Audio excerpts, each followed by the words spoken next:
Johanne Defay seems to be the one to beat, but Courtney Conlogue has not surfed yet today, so we'll see where she can come at. But I like the conditions, the way things are right now. We've got a building swell. You can kind of see occasionally you'll... Well, Johanne, again, wanting to get out there, get that first exchange, set the priority a little loose off that first maneuver. Keeps it together, though. You know, when you take that first exchange, it's really nice if you get into at least the good range or even further, obviously, in the excellent range. But Courtney's coming into this one off the back of making the finals, the final couple of years in a row, as we see Johanne up once again. Really on the attack today. A tricky wave to surf, but she does her best to put a couple of moves up. You know, the amount of work she got done in her last heat, so she probably still came in sweating. I would agree. I mean, she mentioned that her first round heat, she was overheating, and there's nothing worse than overheating in your heat.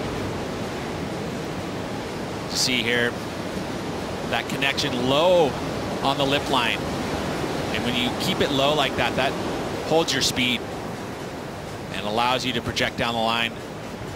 Even though that section there a little late, always so unpredictable when you have a section that's already broken with all that foam on it, have a lot of speed in order to turn that into a functional maneuver. Well, here comes Courtney, who typically really stamps her authority on these tricky rights with some big full rail turns. On that occasion, doesn't get the connection true to the inside, but the first move was solid. Nice looking peak standing up out the back at the moment, and Coco is going to get a shot at her first ride. And just glides around that first section, very stylish. Turn in the pocket there, that compact style, suiting these little cups pretty nicely, and still going through to the inside. Didn't quite ride out of that last move. Out low now till the afternoon. You can see that breeze still fairly strong. That beautiful first turn. You know, her choice of waves have been kind of pushing out to sea towards the rights, you know, and this angle kind of really does give a good angle of it, but you know, that type of wave going to give you a lot of speed, but not going to necessarily have that section bending at you. Been proven in the past that that's the type of finish you need to have in order to be fully given the you know, the total score. Well, Courtney opting to go left here. The first section didn't really stand up for her, but she's going to make the most of this next piece of water. And she'll get back out on the green face again, throwing plenty of water. This powerful surfer from Santa Ana, California, who has finished runner-up to the world title 2 years running. You know, you're fitting more maneuvers in, so you would think that it's going to help. Let's take a look here at this left. We saw Johanne go down, but this is the first maybe scoring left that we're going to see go into the top two from any surfer in the draw. And those are the type of waves you want at the left. You want them to kind of bend at you. I still feel like there's even higher scoring potential on these lefts, even from this wave here. You know, she milks that wave all the way in, and you see it can bend around the reef. Nice steep section there. That was the best turn of this wave. She's has one of the strongest backhands too. And that's why Courtney's so good and stays at that top of the Jeep rankings, because she has that ability in all types of conditions to do and compete high level. 0.27 on Courtney's first wave. Still waiting on the numbers to come through. And we're just as intrigued as you all are to find out whether this left is going to score. She's got another one here. First section, she comes up under that lip. Another steep piece of wall to work with. The second turn was much stronger. Trying to look for that inside connection, that little double up. There's often a little bonus hit on offer on the inside, but maybe that wave wasn't quite big enough. But I would agree. I think if she is able to see these lefts and start to identify the really true high quality lefts and keep your options open like she's doing right now. Well, with third priority, so really without a peek of the set, she manages to nab this one.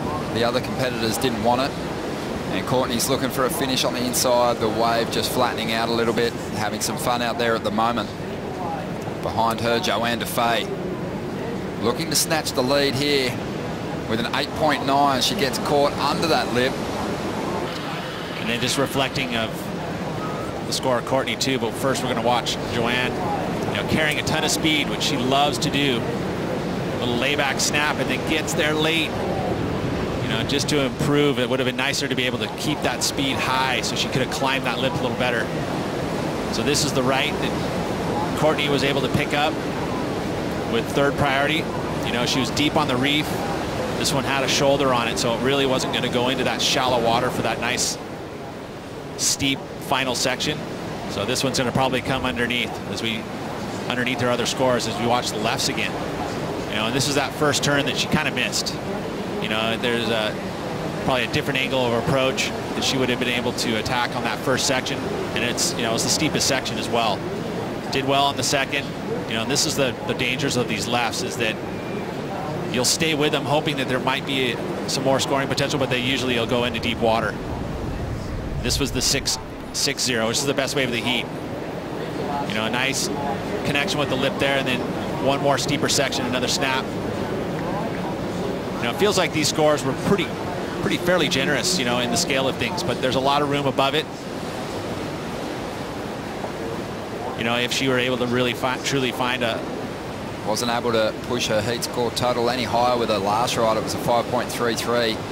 She's just keeping very busy out there at the moment. It seems like she's not too concerned by getting priority at this stage, happily taking chances on some of these insiders. Again, I just truly see that that's identifying what's been happening throughout the day and just making reads that way. Here goes Coco, bottom turning around Courtney and letting go of a very high quality maneuver on that first section. She'll try and add some extras on the inside, but the wave's going to give up. Oh, look at this. Someone else making an adjustment. In that, would have loved to have been able to see her get that second maneuver for Coco. Let's take a look at what Johanne Defay was able to find this one section. That start of this wave fairly flat, but it did steepen up for that one section. Let's take a look at this beautiful turn though. Look at the very first section.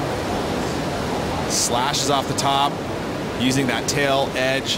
The Mayhems, if you kind of go over there and start studying their surfboards, they've got a really nice clean tail edge on it, and that helps, especially in these types of moves, to let the water release off the rail. Gives it a little extra speed, which is really handy here at Margaret River, because you think about the judges and where they're situated so far away from the competitors, and anytime you're moving plenty of water, it just adds to the size of those moves, especially for someone like Coco with that compact style. Got to have a really good sander. That's one of the things that I think is just as important as actually the design and shape is the guy who finishes up those sanding and gets those edges clean. Here we go, Courtney up once again. She got that priority. She's picked this wave to get herself further ahead. And here is a nice steep wall. She banks off it and is still working away. She's going to take it right through to the inside, over the reef. A score to drop. Let's have a look at this ride from Courtney. Break it down for us, Pete. Well, it's a mid-sized set wave, but I think she saw how stretched out it was. It was going to hit the reef on the inside and give her opportunity throughout the entire wave, so she could kind of string together combinations of major moves, which she done there. We've seen some highlighted moves, single moves, but that was the first wave we really saw 2-3 solid maneuvers put together. A lot of variety as well. That deep bottom turn to set it up. There's that standard carb, but she's able to get to the whitewater there. She goes with the arm back and then swoops it forward. Not easy to do. So with just over 8.5 minutes to go, Coco Ho is up once again. Her last wave started so well, it just didn't have the big finish, and as a result, she didn't get a monster score, a 6.27. Scoring opportunity is that outside section. Courtney just really in sync at the moment. A 7.33 on the last wave, a nice big wall to work with here, feeling the confidence. Able to sink that rail into the face of the wave a couple of times now. And she's looking to improve on a 6.6 to push further ahead. It's funny how Courtney's busy attitude and the shift to focus on some left-handers worked in her favour, who had already established the lead. Was sitting out there with third priority, was suddenly in control of the heat and able to start picking off and be a bit more selective with her rides. And even the fact that she had the priority, it seems like she's not super worried about trying to find the best wave. You know, this one here gave her nice opportunities all the way through. You know, the one, I guess, downside to this wave selection is that it only really allowed her to do these big round carves, you know, so there wasn't able to really truly show any variety. You know, they're just strong carves, great flow on this wave, you know, and I think that she's only improving on a 6.6, so we got to compare it to that left. You would say that this wave's a bit stronger.